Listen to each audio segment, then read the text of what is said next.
Sebelumnya ingin penegasan Prof, karena sebelum-sebelumnya juga PBB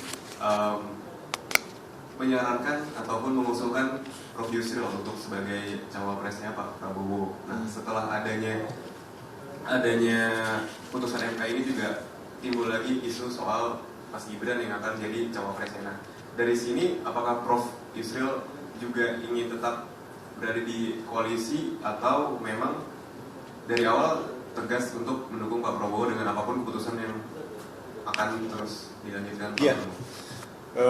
Jadi saya katakan tadi dari awal kita sudah mengatakan kita akan berada dalam koalisi ini dan kita merupakan partnernya koalisi yang setia dan teguh dengan komitmen kita bersama. Jadi mengenai calon presiden itu sendiri memang dari awal Pak Prabowo memberikan kesempatan kepada partai-partai untuk mengajukan calon-calonnya. Dan seperti kita tahu yang secara terbuka ada di media, misalnya Golkar mengajukan Pak Erlangga Hartarto, kemudian PAN mengajukan Pak Erick Thohir dan juga mengajukan Pak Muhadjir Effendi. Nah, PBB mengajukan saya dan belakangan diumumkan oleh Sekjen bahwa di samping saya juga diajukan Pak Gibran. Kata Pak Sekjen kepada media, kalau Pak Yusril mentok ya terhambat ada apa-apa, ya kami mendukung Pak Gibran. Jadi PBB itu dari awal itu sudah ada statement seperti itu sebenarnya. Nah, cuman waktu itu kan timbul keraguan, ya Pak Sekjen juga bicara sama saya, Pak Ferry. Ini bang kita bilang mau dukung Gibran, kan nggak bisa ini, masih ada persoalan umur. Ya bilang kita lihatlah persoalan umur itu nanti seperti apa putusan dari Mahkamah Konstitusi. Dan putusan Mahkamah Konstitusi seperti yang sudah kita bicarakan tadi, ternyata membuka jalan bagi Pak Gibran dan bukan cuma beliau, siapapun yang pernah atau sedang menjabat bupati dan wali kota atau gubernur boleh saja mencalonkan diri, bukan hanya wakil presiden, mencalonkan diri jadi presiden pun boleh, sepanjang ada partai politik yang peserta pemilu yang mencapai 20% atau 25% suara sah untuk mengajukan orang itu sebagai calon presiden. Jadi kita nggak ada masalah apa-apa mengenai soal ini. Jadi saya diajukan, ya kalau misalnya enggak, ya bahkan saya berkali-kali mengatakan saya ini adalah alternatif terakhir. Bukan orang yang pertama sebenarnya.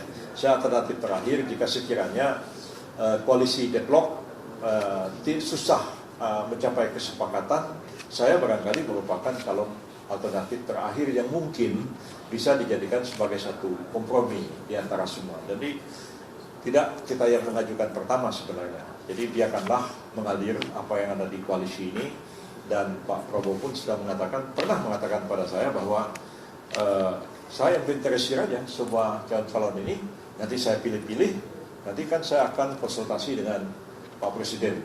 Saya juga mau dengar masukan dan pendapat beliau. Itu berapa kali beliau kemukakan kepada saya. Dan terakhir ketika kita pertama kali membahas masalah ini, ya kira-kira minggu yang lalu di rumahnya Pak Prabowo, kan ketua-ketua partai koalisi diundang, termasuk para sekjennya, hadir semua ketua partai pada waktu itu.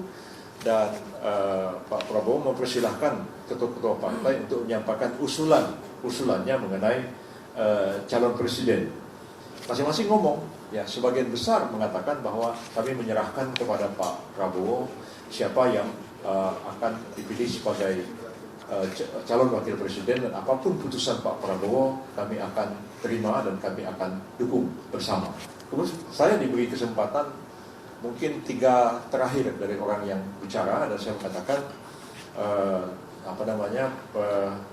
ini pertimbangan saya bilang perlu dipertimbangkan di samping electability tapi juga capability dari calon wakil presiden, oleh karena Pak Prabowo ini dalam posisi yang diuntungkan, punya kans besar untuk menang baik 1 putaran ataupun 2 putaran. Bahkan banyak survei mengatakan Pak Prabowo ini dipasangkan dengan siapa aja, sepanjang itu tidak mendegradasi beliau, mungkin calonnya jadi tersangka ya, misalnya, itu beliau tuh kemungkinan menangnya besar. Dan karena itu faktor capability perlu dipikirkan, karena kita akan menghadapi tugas-tugas yang berat di waktu-waktu yang akan datang. Lalu saya katakan juga bahwa perlu juga mempertimbangkan faktor Jawa, luar Jawa, juga perlu mempertimbangkan faktor Islam dan nasionalis. Oleh karena 2 komponen politik bangsa ini dari dulu sampai sekarang ini 2, kelompok Islam, kelompok nasionalis. Islam nggak bisa kuasa sendiri tanpa nasionalis, nasionalis pun tidak bisa kuasa sendiri tanpa kelompok Islam. Dan Pak Prabowo ini selama ini dicitrakan sebagai tokoh nasionalis, bahwa perlu pertimbangkan tokoh dari kalangan Islam siapa aja begitu. Jadi setelah semua bicara, kemudian dikasih kertas begini dan disuruh tulis nama satu calon wakil presiden maksimum 3. Silahkan tulis. Nah, dan itu setelah ditulis dilipat dan oleh staf Pak Prabowo dimasukkan dalam wadah kayak kotak begitu, lalu diserahkan Pak Prabowo kemudian berlanjut sebentar. Nah, setelah itu Pak Prabowo duduk lagi dan dia mengatakan, oh ternyata sudah mengerucut pada 4 nama. Nah, 4 nama ini kata beliau, 1 nama dari tokoh luar Jawa, 1 nama tokoh dari Jawa Barat. Jawa Barat ini ya termasuk DKI Jakarta dan Banten. Ada 1 tokoh dari Jawa Tengah, itu Jawa Tengah itu maksudnya termasuk Jogja. Dan ada tokoh dari Jawa Timur. Nah, 4 ini saya inventarisir, nanti coba diamati perkembangan dalam beberapa hari ke depan. Nanti kita ketemu lagi untuk memutuskan siapa yang kita anggap paling pas untuk menjadi wakil presiden. Dan semua setuju. Dan itu kita salam-salaman, kita kemudian keluar. Lalu besoknya memang banyak sekali analis berbicara, oh tokoh luar Jawa siapa, tokoh Jawa Barat siapa, Jawa Tengah siapa, Jawa Timur siapa. Dan itu sudah ada di media semua, bisa kita amati. Dan barangkali disebut ya ada 4 nama itu. 4 nama itu bisa ya paling spekulasinya kalau Jawa Tengah ya pasti Pak Gibran gitu kan. Kalau Jawa Timur tinggal Ibu Hovifah karena Caimin sudah di wapresnya Pak Anies begitu. Jawa Barat ada yang bilang apa ini Pak Ridwan Kamil, apa Ibu Susi Pujastuti ya. Ibu Susinya bereaksi di Twitter, kok nama saya dikait-kaitkan di sini? Ya, ada yang bisa, saya juga baca reaksinya. Sedangkan luar Jawa disuruh itu mungkin Pak Yusril. Ada yang bilang, oh mungkin Pak Erik. Dia bilang, Pak Erik kan enggak, Pak Erik kan Jakarta, bukan Lampung. Gitu. Jadi ya itu spekulasi orang, kita biar aja. Jadi saya kira kalau bagi PBB soal Pak Gibran itu dari awal sudah dikatakan bahwa kami mengajukan Pak Yusril dan Pak Gibran. Itu dua nama sudah disebut. Jadi nggak perlu ada ragu, seolah kami nggak setuju dengan Pak Gibran ini jika dipilih Pak Prabowo, itu enggak. Apapun putusan beliau atau apa, itu kita akan dukung. Bahkan sebelum ada putusan MK ini, kita sudah mengajukan 2 alternatif, saya atau Pak Gibran.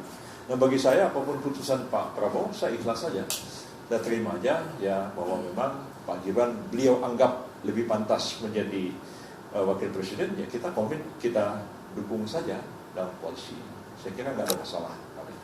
Jadi ini saya menegaskan komitmen sesuai dengan simpang siur dengan hal ini ya. Baik. Oke, baik, terima kasih.